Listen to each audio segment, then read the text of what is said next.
एक बार की बात है, एक प्राचीन आश्रम में गुरुजी अपने शिष्यों को विद्या का अध्ययन कराया करते थे।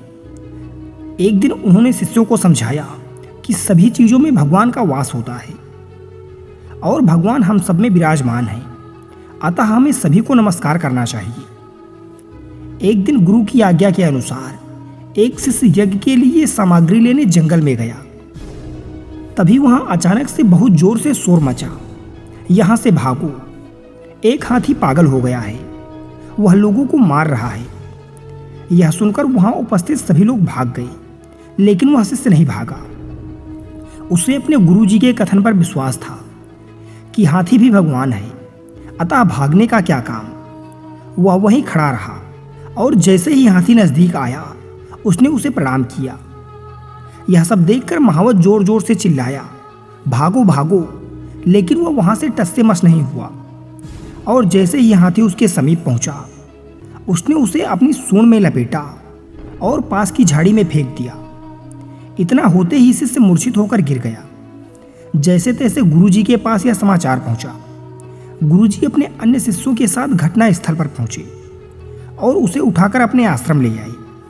गुरुजी ने उसका यथासंभव उपचार किया। कुछ समय पश्चात ही उसे होश आ गया तो गुरुजी ने उससे पूछा, जब इतना शोर मच रहा था कि पागल हाथी आ रहा है, सब लोग अपनी जान बचाकर भाग रहे थे, तो तुम क्यों नहीं भागी? यह सुनकर शिष्य बोला, गुरुजी आपने ही तो कहा था कि सभी जीवों में भगवान का वास होता है, इसीलिए मैंने सोचा कि हाथी के रूप में भगवान ही है, अतः मैं वहां से नहीं भागा।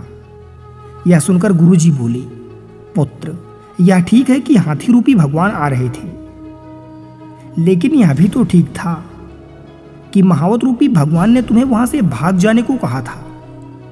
जब सभी भगवान हैं तो महावत की बात पर भी तो विश्वास किया जाना चाहिए था। अगर तुम उसकी बात मान लेते तो आज तुम्हारी यह हालत नहीं होती। इस संसार में वायु, जल, वनस्पति आदि सभी देवता होते हैं, लेकिन सभी की अपने अपने स्थान पर उपयोगिता होती है। कोई जल देवता पर चढ़ाया है तो किसी जल से लोग नहाते धोते हैं। अतः हमें द्रव्य, क्षेत्रकाल और भाव को ध्यान में रखकर सभी कार्य करने चाहिए। साथियों, हमें यह समझना चाहिए कि किसी भी चीज का प्रयोग समय और परिस्थितियों पर निर्भर करता है।